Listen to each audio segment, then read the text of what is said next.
Alliance को देखते हैं तो एक गाना याद आता है, देख जमाने की यारी बिछड़े सभी बारी बारी। Bihar election will be the last nail in India alliances coffin. इसके बाद इंडिया अलायंस वैसे ही इस धरती पर से विलुप्त हो जाएगा जैसे किसी समय में डायनासोर हुए थे। चाणक्य सा ज्ञानी हूं मैं, जनक सा स्वाभिमानी हूं मैं, मांझी सा जिद्दी हूं मैं, बोध गया में सिद्धि हूं मैं, आर्यभट्ट सा गणितज्ञ हूं मैं, डॉक्टर राजेंद्र प्रसाद सा राजनीतिज्ञ हूं मैं, शेर का दहाड़ हूं मैं, हाँ बिहार हूं मैं, मिथिला की मिठास हूं मैं, वैशाली का इतिहास हूं मैं। मिस्टर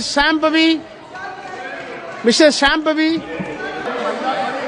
प्लीज महोदय, आज अपनी पार्टी लोक जनशक्ति पार्टी की तरफ से इस आम बजट के समर्थन में अपने पार्टी का जो पक्ष है उसको रखने के लिए खड़ी हुई हूँ। बधाई दूंगी हमारे यशस्वी प्रधानमंत्री श्री नरेंद्र मोदी जी का और माननीय वित्त मंत्री श्री निर्मला सीतारमण जी का, जिन्होंने सफलतापूर्वक अपना 8वां बजट इस सदन में पेश किया है। पूरे बिहार की ओर से उनका आभार व्यक्त करूंगी, वित्त मंत्री का आभार व्यक्त करूंगी कि जब वो बजट को इस सदन में प्रस्तुत कर रही थी तब वो बिहार की बेटी पद्मश्री दुलारी देवी द्वारा जो उनको मिथिला पेंटिंग की साड़ी भेंट की गई थी वो पहनकर वो अपने बजट का भाषण दी थी। इससे बिहार का गौरव, बिहार का सम्मान बरकरार रहा है। 2037 तक विकसित भारत के निर्माण में सर ये बजट एक अहम भूमिका निभाएगी और सिर्फ भारत को विकसित बनाने में ही नहीं, बिहार को भी विकसित बनाने में और बिहार के विकास को एक नई गति प्रदान करने में ये बजट एक बहुत महत्वपूर्ण भूमिका में रहेगी। कहीं हमने पढ़ा था कि the be in the budget stands for Bihar, और ये बात सत्य है कि आज बजट का बी बिहार के लिए, क्योंकि जब विपक्ष की सरकार थी तो बीमारों का भी बिहार के लिए होता था। हमने वो लंबा सफर तय करके आज एनडीए सरकार की वजह से हम यहाँ पर खड़े हैं। पूरे विश्व को शून्य देने वाले आर्यभट्ट, जो पूरे विश्व को शून्य दिए थे, उनका जन्म बिहार में हुआ था और ये वही शून्य है जो दिल्ली विधानसभा चुनाव में कांग्रेस पार्टी को आई थी। और अगर आज बिहार को 2 शून्य अधिक मिल रहे हैं तो विपक्ष को इतनी तकलीफ क्यों हो रही है? जिस सरकार ने बिहार में विकास लाए हैं, बिहार हमेशा उनका आभारी रहेगा। हम उस बिहार की बेटी हैं सर जो इस देश की रीढ़ की हड्डी है, वो चाहे आपके कॉर्पोरेट सेक्टर्स हो, वो चाहे आपके सॉफ्टवेयर आईटीज हो, वो आपके इंफ्रास्ट्रक्चर को खड़ा करने वाले मजदूर हो, वो आपके घर के सहयोगी हाथ हो।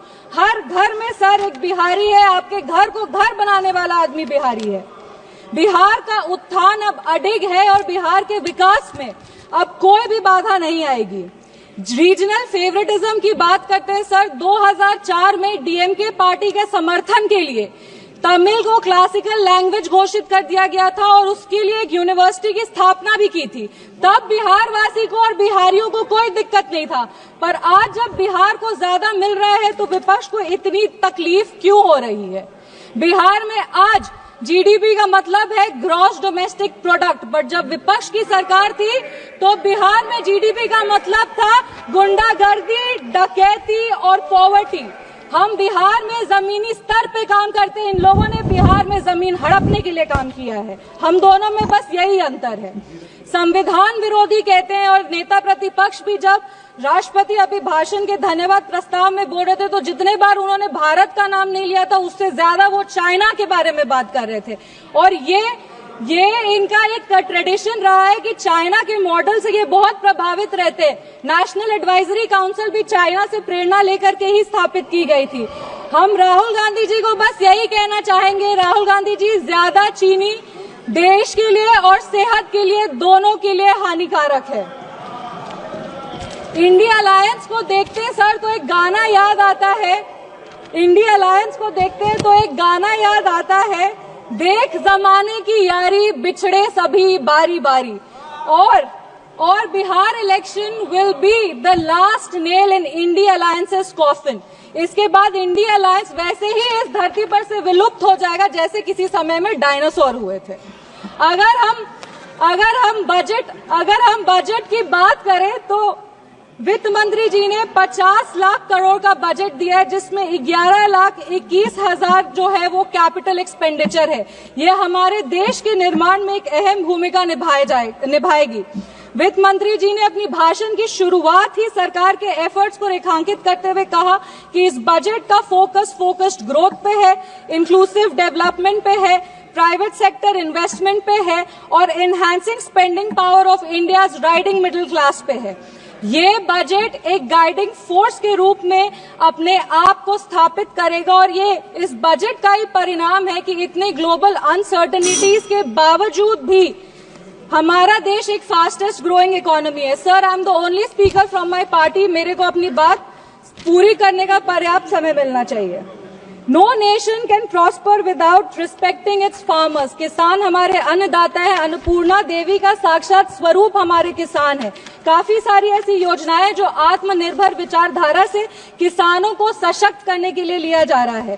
प्रधानमंत्री धन धान्य कृषि योजना हो, जो 100 जिले जिसमें कम उत्पाद होते हैं वहां पर लगभग 150 करोड़ किसानों को ये योजना जो है वो फायदा देगी। वो फसल विविधीकरण हो, सिंचाई हो या ऋण उपलब्ध कराना हो, इस योजना के तहत किसानों को सशक्त किया जाएगा। Rural prosperity and resilience program के तहत ग्रामीण क्षेत्रों को मजबूत किया जाएगा। आर्थिक रूप से उनका सशक्तिकरण होगा। आत्मनिर्भरता इन pulses. Sir, I am the only speaker from my party, sir. I have enough time, I know. Mission for आत्मनिर्भरता इन पल्सेस के तहत तूर, उड़द, मसूर दाल जैसे जो उत्पादन है उसको भी पूरा किया जाएगा। आप कम समय दे रहे, इसीलिए हम फोकस पे आते हैं। दलितों का उत्थान के लिए सरकार ने क्या काम किया। पद्मश्री आचार्य किशोर कुणाल ने अपनी किताब दलित देवो भव में लिखा था, जिस दिन समता की आधारशिला पर बनेगा सुदृढ़ वितान, धन्य होगा यह देश और संगठन हमारा होगा अत्यंत महान। जब भारत के भाल पर सुशोभित होगी जाति समता की पताका, तब मिटेगी इस देश की दारुण दुखों की राका। इसी को आधारशिला बनाते हुए, एक सेकंड सर प्लीज, एक second sir, let me complete. इसी को अपनी आधारशिला बनाते हुए दलितों के लिए बहुत काम हुआ। उसके कुछ आंकड़े हैं जो हम पेश करना चाहेंगे। महिलाओं को अनुसूचित, जो महिलाएं अनुसूचित जाति जनजाति से आती है, उनको पहली बार ऐसी 5 लाख फर्स्ट टाइम एंटरप्रेन्योर्स होंगे जिनको 5 साल में 2 करोड़ की राशि दी जाएगी। दलितों के लिए जो बच्चे हैं जो पढ़ाई कर रहे हैं उनके लिए पोस्ट मैट्रिक स्कॉलरशिप प्रोग्राम है और प्री मैट्रिक स्कॉलरशिप प्रोग्राम है। Thank you. Please conclude. Please conclude. Give me 5 minutes, sir. Please let me complete. It is not possible. 10 parties. Please, madam.